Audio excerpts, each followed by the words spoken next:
बच्चों नमस्ते। मैं doctor Ravindra Kumar Kateva, government girls college Jhunjhunu. आज अपन पढ़ेंगे लागत एवं उत्पादन संबंध। पहले लागत के बारे में बात करते हैं। कुल लागत किसे कहेंगे? सामान्यतया समय उत्पादन लागतों को प्रभावित करता है।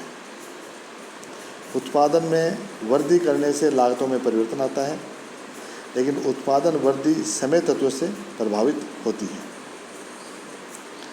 कई प्रकार की लागतें उत्पादन में होती हैं।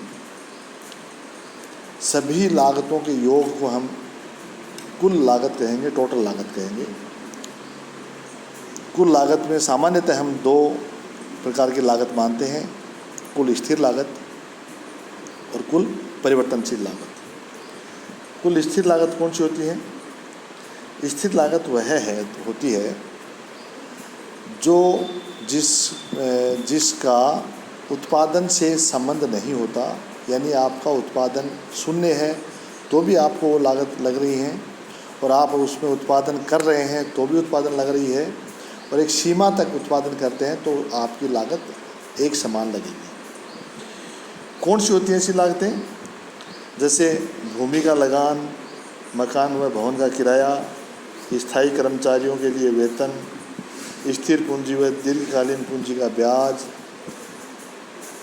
पूंजी संबंधी सुविधाओं का ह्रास, बीमा शुल्क, पानी, सफाई, चौकीदार, लाइसेंस शुल्क, कार्यालय व्यय, ये सब चीज़ें हैं जो आपको उत्पादन से इनका संबंध नहीं है, आपको चुकाने ही पड़ेंगे। तो दूसरे शब्दों में अगर कहें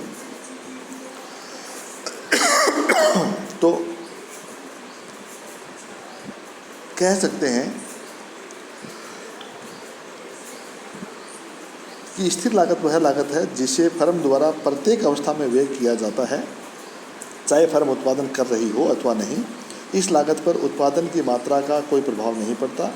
उत्पादन की मात्रा कम हो अथवा अधिक, उत्पादक को यह लागत वहन करनी पड़ती है। संक्षेप में अगर कहें, स्थिर लागतें वे लागतें हैं जो उत्पादन में परिवर्तन से प्रभावित नहीं होती, अर्थात वे एक समान रहती हैं, चाहे उत्पादन मात्रा एवं वस्तु हो या एक लाख हो। परिवर्तनशील लागत किसे कहेंगे? परिवर्तनशील लागतें वो लागत हैं जो उत्पादन की मात्रा के साथ साथ घटती बढ़ती हैं। उत्पादन अगर आपका शून्य है तो आपकी कोई परिवर्तनशील लागत नहीं होगी। उत्पादन जैसे जैसे बढ़ेगा आपकी परिवर्तनशील लागतें बढ़ने लग जाएंगी। यानी उत्पादन के साथ साथ जो लागतें बढ़ती हैं, घटती बढ़ती हैं, उसे हम परिवर्तनशील लागत कहेंगे। इस लागत को प्रमुख प्राइम कॉस्ट भी कहते हैं, डायरेक्ट कॉस्ट भी कहते हैं। परिवर्तनशील लागतें उत्पादन की मात्रा से संबंधित होती हैं। उत्पादन की मात्रा में वृद्धि से ये लागतें बढ़ जाती हैं तथा उत्पादन की मात्रा में कमी से ये कम हो जाती हैं। यदि उत्पादन मात्रा शून्य होती है तो ये लागतें भी शून्य हो जाती हैं। इन लागतों में कच्चे माल की लागत, प्रत्यक्ष श्रम पर व्यय, मशीनों के संचालन व्यय, उत्पादन व्यय और ईंधन आदि का व्यय इसमें होते हैं। एक स्टेटमेंट है कि स्थिर लागत प्रति इकाई परिवर्तनशील होती है, जबकि परिवर्तनशील लागत प्रति इकाई स्थिर प्रकृति की होती है। कैसे? ये बहुत इंपॉर्टेंट क्वेश्चन है, तो अपन ये बात भी देखेंगे इसमें। पहले मैं ये टेबल आगे सामने बना रखी है। ये टेबल में आपने देखिए उत्पादन की मात्रा दिखा रखी है। आपको जीरो उत्पादन है, फिर 1000 इकाइयाँ हो रही हैं, 2000 इकाइयाँ, 3000, 4000, 5000 इकाइयाँ उत्पादन हो रहा है। कुल स्थिर लागत 1000 रुपये है। अगर आपका उत्पादन शून्य है तो भी 1000 रुपये है, और आपका उत्पादन 5000 है तो भी आपका स्थिर लागत 1000 रुपये है। यानी स्थिर लागत में कोई परिवर्तन नहीं है। कुल परिवर्तनशील लागत क्या है? ये परिवर्तित हो रही है। जैसे शून्य उत्पादन पे शून्य है। जब 1000 इकाइयों का उत्पादन करेंगे तो पहली 1000 पे 1000 रुपये हमारी लागत आ रही है। फिर 2000 इकाइयों का उत्पादन करेंगे तो हमारी लागत हो गई 1800।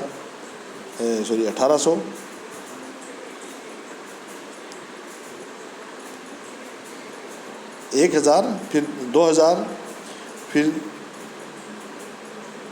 1000, फिर 1800 और फिर 3000 इकाइयों करेंगे तो 25,000 हो गई, 2500 हो गई, और 4000 इकाइयों करेंगे तो 3100 रुपये हो गए, और 5000 इकाइयों करेंगे तो 3500 रुपये हमारी परिवर्तनशील लागत है। और इन दोनों का यदि योग कर देंगे, जो कि इस टेबल के 4 नंबर कॉलम में दे रखा है, कुल लागत मतलब परिवर्तनशील लागत प्लस स्थिर लागत, तो जीरो उत्पादन पे भी हमारे 1000 रुपये हमारी लागत है, जो कि स्थिर लागत है। फिर 1000 इकाइयों का उत्पादन करेंगे तो हमारी लागत आ जाएगी 2000 रुपये, 1000 रुपये स्थिर लागत है, 1000 रुपये परिवर्तनशील लागत है। फिर 2000 इकाइयों का उत्पादन करेंगे तो हमारी कुल लागत हो जाएगी 1000 प्लस 800 2800 रुपये, और 3000 पे 1000 प्लस 2500 3500 रुपये हो गई। फिर 4000 पे 1000 प्लस 3100 4100 रुपये हो गई। फिर 5000 पे 1000 प्लस 3500 4500 रुपये हो गई। ये लागत की तालिका है। रेखा चित्र में देखिए, अपन टोटल कॉस्ट की अपन बात करें तो टोटल कॉस्ट शून्य से प्रारंभ न होकर के स्थिर लागत की शुरुआत से वहाँ से प्रारंभ होती है। रेखा चित्र में पहला रेखा चित्र आपको दे रखा है, आपको उसमें फिक्स कॉस्ट दिखा रखी है। उत्पादन कितना भी हो, शून्य हो चाहे उत्पादन बढ़े, आपको एक फिक्स कॉस्ट का भुगतान करना पड़ेगा। और कुल लागत का डायग्राम ऊपर जो दे रखा है वो आपके सामने है, जो फिक्स कॉस्ट से शुरू होता है। इसका मतलब ये हुआ कि स्थिर व परिवर्तनशील लागतों व कुल लागतों को बताते हुए इस डायग्राम में हमने बताया है कि टोटल कॉस्ट रेखा TC है और FC है वो स्थिर रेखा है। इस रेखा चित्र में उत्पादन की मात्रा शून्य होने पर भी स्थिर लागत OP है, आपके सामने O और P दिखा रखा है।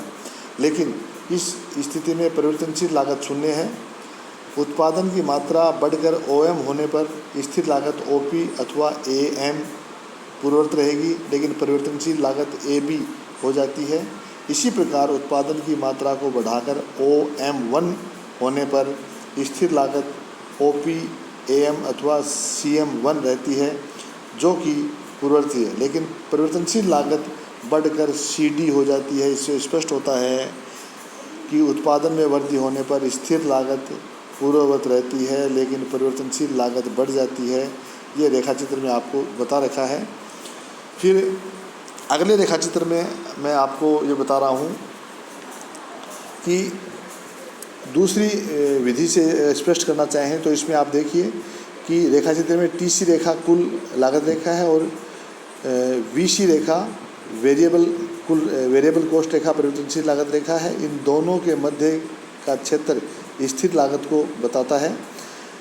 रेखा चित्र के अनुसार वेरिएबल कॉस्ट 0 बिंदु से निकलती है तथा उत्पादन लागत में वृद्धि के साथ साथ ऊपर उठती जाती है, जो ये स्पष्ट करती है कि शून्य उत्पादन होने पर परिवर्तनशील लागतें शून्य होंगी और उत्पादन में वृद्धि के साथ साथ परिवर्तनशील लागतें बढ़ती जाएंगी।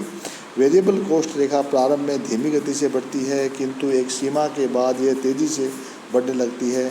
कुल लागत टोटल कॉस्ट, स्थिर लागत फिक्स कॉस्ट तथा वेरिएबल कॉस्ट का योग है।